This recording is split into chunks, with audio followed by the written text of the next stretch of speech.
আসসালামু আলাইকুম রহমতুল্লাহি অবরকাতুহু। সম্মানিত দর্শক, আপনারা যদি বর্তমান অন্তর্বর্তীকালীন সরকারের যারা উপদেষ্টা রয়েছেন তাদের কর্মকাণ্ড, কথাবার্তা লক্ষ্য করেন, দেখতে পাবেন যে তারা অলমোস্ট সবাই খুব স্থির, কথা কম বলছেন, মিডিয়াকে সময় দিচ্ছেন কম, এবং দীর্ঘমেয়াদে সরকারে থাকার জন্য যে দৃঢ়তা দরকার সেই দৃঢ়তা তারা প্রদর্শন করছেন। এবং তারা তাদের আপন মনে যে কাজকর্ম করে যাচ্ছেন, এতে করে আপনি ভাবতেই পারেন যে সামনে ডিসেম্বর মাসে, মানে আর কয়েক মাস পরে নির্বাচন হবে, বা ৩-৪ মাস পরে নির্বাচনের শিডিউল ঘোষণা করা হবে। এটি সরকারের যারা কর্তা ব্যক্তি তাদের কর্মকাণ্ড একেবারেই মনে হচ্ছে না। দ্বিতীয়ত, ডক্টর মোহাম্মদ ইউনূস প্রধান উপদেষ্টা রূপে তার যে আত্মবিশ্বাস, ইন্ডিপেন্ডেন্সি এবং তার যে সার্বভৌমত্ব, এটি ক্রমশ দিন দিন বেড়েই চলেছে। প্রথম দিকে তাকে আমরা অনেক দুর্বল অবস্থায় দেখেছিলাম। তিনি কথায় কথায় ছাত্রদের প্রতি কৃতজ্ঞতা জ্ঞাপন করতেন এবং ছাত্ররা যে কোনো দাবি দাওয়া নিয়ে গেলে, কথা বললে তিনি সেটি আমলে নিতেন, ভয় পেতেন, সংকোচ বোধ করতেন বা কৃতজ্ঞতা প্রকাশ করতেন। এটি এখন শূন্য। দ্বিতীয় হলো যে তাকে যারা দুর্বল মনে করতেন, সবার সমিতি মিটিং মিছিল করে সবাই কিছু হলেই সচিবালয় ঘেরাও করো, রাজুতে যাও, তারপর রাস্তাঘাটে যানজট তৈরি করো, আর প্রধান উপদেষ্টার বাসভবন ঘেরাও করো, এটি এখন শূন্যতে নামিয়ে আনা হয়েছে। এরপরে আপনি যদি লক্ষ্য করেন যে তিনি রাজনৈতিক দলগুলোর সঙ্গে দহরম মহরম সম্পর্ক না হলেও চলনশীল একটি সম্পর্ক স্থাপন করার চেষ্টা করেছিলেন। তো সেই জায়গাতেও তিনি বেশ একটা স্বতন্ত্র বৈশিষ্ট্য তৈরি করে ফেলেছেন। এবং রাজনৈতিক দলের যারা নেতৃবৃন্দ, আগে যারা যমুনাতে যাওয়াটাকে ডাল ভাত মনে করতেন, বা ডক্টর মোহাম্মদ ইউনূসকে যে কোনো কথা বলা বা শুনিয়ে আসা একেবারে যাকে বলা হয় ডাল ভাত মনে করতেন, তারা এখন সেই জিনিসটি মনে করছেন না। সবচেয়ে ভয়ঙ্কর যে বিষয়টি, সেটি হলো কিছু রাজনৈতিক দল এবং কিছু ব্যক্তি এবং কিছু গোষ্ঠী, তারা প্রথম থেকে মনে করেছিল যে ডক্টর মোহাম্মদ ইউনূস তাদের লোক, বা জনগণ মনে করেছিল যে ডক্টর মোহাম্মদ ইউনূসের সঙ্গে ওই ব্যক্তি, ওই প্রতিষ্ঠান, ওই সংগঠনের ভালো সম্পর্ক রয়েছে। এদের মধ্যে বেশ কিছু এনজিও আছে, তারপর এনজিওর বাইরে কিছু গবেষণা প্রতিষ্ঠান রয়েছে, যারা দেশে খুবই সুপরিচিত, আন্তর্জাতিক অঙ্গনেও সুপরিচিত, এবং সুদীর্ঘকাল ধরে ডক্টর মোহাম্মদ ইউনূসের সঙ্গে তাদের একটা সম্পর্ক ছিল। হাল আমলে সেই সম্পর্কগুলো নেই। যারা সব রাজত্বেই, অর্থাৎ আওয়ামী লীগের রাজত্বে, বিএনপির রাজত্বে, এরশাদের রাজত্বে খুবই দাপটে লোক ছিলেন, এই লোকগুলোর মুখ শেখ হাসিনা শত চেষ্টা করেও বন্ধ করতে পারেনি। এখন এই লোকগুলোর মুখ কালো। এদের মধ্যে সবচেয়ে যিনি প্রবীণ এবং যাকে বলা হয় আন্তর্জাতিক খ্যাতির সম্পন্ন, তিনি অতি সম্প্রতি দেশের একটি বড় পত্রিকাতে একটি নিবন্ধ লিখেছেন। এতে বোঝা যায় যে তিনি এবং তার যারা সঙ্গী সাথী এখন কতটা দুরবস্থার মধ্যে আছে। ফলে ওরা বললাম এই অর্থে ওর উপরে চন্দ্রবিন্দু দিলে ওনারা যে সম্মানটা বোঝায়, ঠিক তদ্রুপ সেই সম্মানটাই বোঝায়। এখন সমস্যা হলো যে ওনারা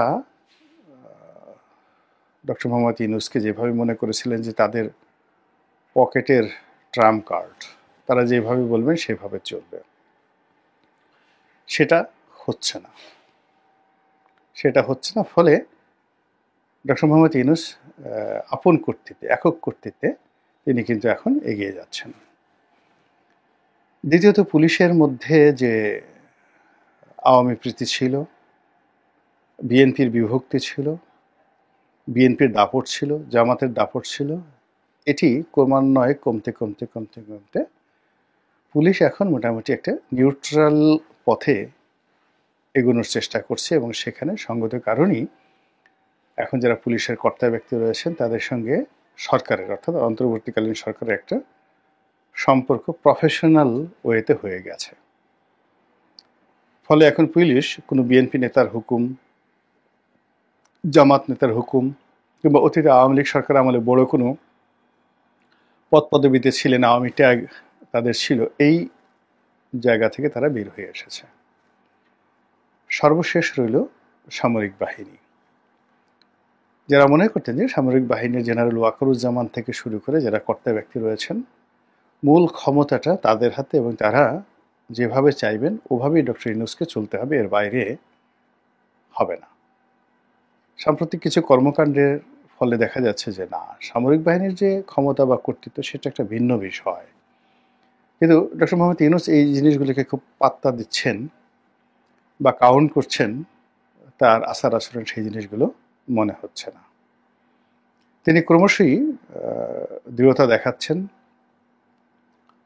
চোখ মুখ গম্ভীর করে ফেলেছেন, এবং মুখের যে হাসি, আগে যেভাবে তিনি প্রচুর হাসতেন, সেই হাসিটি তিনি বন্ধ করে হৃদয়ের যে হাসি, সেই হৃদয়ের হাসি তিনি হাসছেন। এবং আমরা যারা তাকে খুব বেকুব মনে করেছিলাম, তিনি এখন আমাদের নির্বুদ্ধিতা, আমাদের অসহায়, এগুলো দেখে তিনি খুব মনে মনে হাসছেন, এবং তার সেই চোখে মুখে যে চাঁদের যে দীপ্তি সেটি ফুটে উঠছে। আপনারা ধরুন চিন্তা করুন, একটা রয়্যাল বেঙ্গল টাইগার খুব ভাবসাপ নিয়ে, বা ধরুন একটা গোকরা সাপ খুব ভাবসাপ নিয়ে ফোঁস করলো বা হালুম করলো, আপনি যে কোনোভাবে তাদেরকে একটা বৈদ্যুতিক শক দিয়ে দিলেন বা ছ্যাঁকা দিয়ে দিলেন, দেওয়ার পর ও আপনাকে যেভাবে জমের মতো ভয় পাবে, ফনাটা আস্তে নুয়ে যাবে, আর হালুম বন্ধ হয়ে যাবে, লেজটা গুটিয়ে যখন পালাবে বা মুখ কালো করে ধরে বসে থাকবে যে হলো কি, এরকম তো হওয়ার কথা না। রয়্যাল বেঙ্গল টাইগার চিন্তা করবে যে একটা সাধারণ মানুষ ভয়ে সে হার্ট ফেল করবে, তা না করে সে আমাকে যে ছ্যাঁকাটা দিয়ে দিল, এখন আমি লজ্জায় মুখ দেখাই কি করে, সুন্দরবনে তো ফিরে যাওয়া সম্ভব নয়।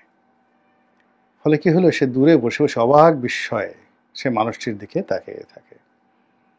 এই গত কয়েক মাসে আপনার আমার চোখের আড়ালে, অন্তরালে কত মানুষ যে এরকম ছ্যাঁকা খেয়েছেন, ধরা খেয়েছেন, যা আপনি যদি জানেন, হাসতে হাসতে আপনি গড়াগড়ি দেবেন। আর যে লোকগুলো ছ্যাঁকা খেয়েছেন তারা নিরাপদ দূরত্বে বসে খালি ভাবছেন যে হায় আল্লাহ, এই কথা যেন লোকজন না জানে। আর যিনি এই ছ্যাঁকা দিয়েছেন তিনি দূরে বসে বসে চাঁদের হাসি হাসছেন। ফলে কি হলো, এখন ওই যে তিনি আগে বলেছিলেন যে ম্যাটিকুলাস ওয়েতে এই একটা আন্দোলনটি চলেছে, তার সঙ্গে তার কতটা সম্পৃক্ততা, সত্যতা ডাজ নট ম্যাটার, কিন্তু সরকারের কর্মকাণ্ডে একটা ম্যাটিকুলাস ভাব চলে এসেছে। সরকার ধরে নিয়েছে আইএমএফ টাকা দেবে না, বিশ্বব্যাংক টাকা দেবে না, তাকে চলতে হবে। ঠিক সেইভাবে তারা দৃঢ়তার সঙ্গে এগোচ্ছে। তারা ইতিমধ্যে তাদের কিছু বন্ধু তৈরি করে ফেলেছে, তারা কিছু ভাড়াটিয়া তৈরি করে ফেলেছে, তারা কিছু তাবেদার তৈরি করে ফেলেছে।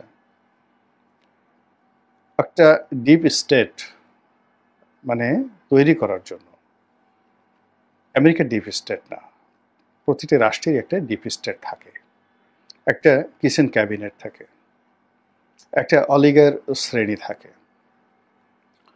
এবং রাজনীতিতে আপনি যদি শাইন করতে চান, তবে বিখ্যাত একটা বই আছে, অতি সম্প্রতি, এটা বাংলাদেশে বা ভারতে এখনো ছাপা হয়নি, ডিক্টেটার্স হ্যান্ড নোট।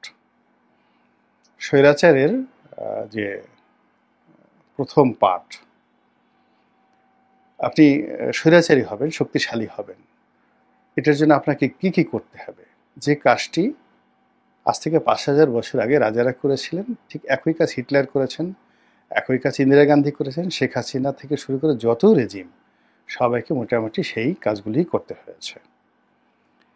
এবং এগুলোর মূল ব্যাপার হলো যে সমাজের কিছু দুর্নীতিবাজদেরকে কাছে টেনে নিতে হবে, কিছু অলিগার তৈরি করতে হবে, তারপর কিছু দুষ্ট লোককে কাছে টেনে নিতে হবে, আর এমন কিছু কাজ করতে হবে যেন জনগণ আবার তার পক্ষে থাকে, জনপ্রিয়তামূলক কিছু কর্মকাণ্ড করতে হবে।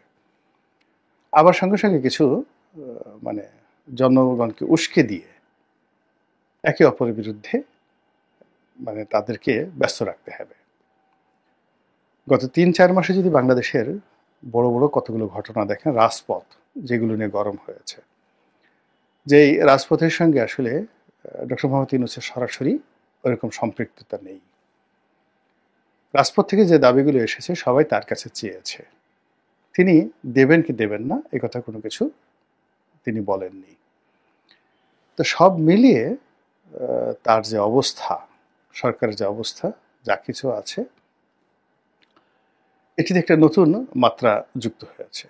ইউরোপিয়ান ইউনিয়নের লোকজন দল বেঁধে আসছেন,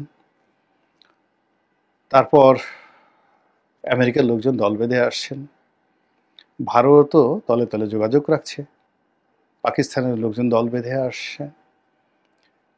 সম্পূর্ণ একটা নতুন এরা, যেন একটা সিল্ক রুট তৈরি হচ্ছে, বা একটা মানে গ্র্যান্ড ট্র্যাঙ্ক রোড শেষ শাহ যেটা তৈরি করেছিলেন, রাজনীতির উপরম একটা গ্র্যান্ড ট্র্যাঙ্ক রোড তৈরি হয়ে যাচ্ছে। অনেক সম্ভাবনাগুলো নষ্ট হয়ে যাচ্ছে, আর অনেক যেগুলো কেউ কল্পনা করেনি সেগুলো নিয়ে নতুন করে সম্ভাবনা তৈরি হয়েছে।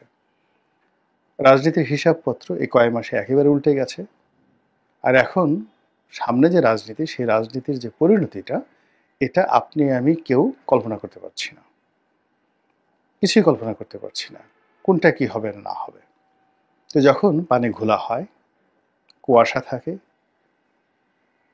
কিংবা ঠিক সমস্ত কিছু একটা ঘূর্ণিপাক, সব কিছুর একটা ঘূর্ণিপাক তৈরি হয়, তখন কিন্তু মানুষ দিশেহারা হয়ে যায়। আপনাকে যদি কেউ ধরে চারিদিকে এইভাবে ঘুরিয়ে ঘন্টা ৩-৪ ঘুরিয়ে ছেড়ে দেওয়া হয়, আপনি পড়ে যাবেন, চিত হয়ে পড়ে যাবেন। ঘূর্ণিপাক এমন একটা বিষয়। এখন এই যে আমরা যেটা কালের ঘূর্ণিপাকে পড়ে গেছি, এই কালের ঘূর্ণিপাকের মধ্যে পড়ে আমরা সবাই দিশেহারা হয়ে পড়েছি।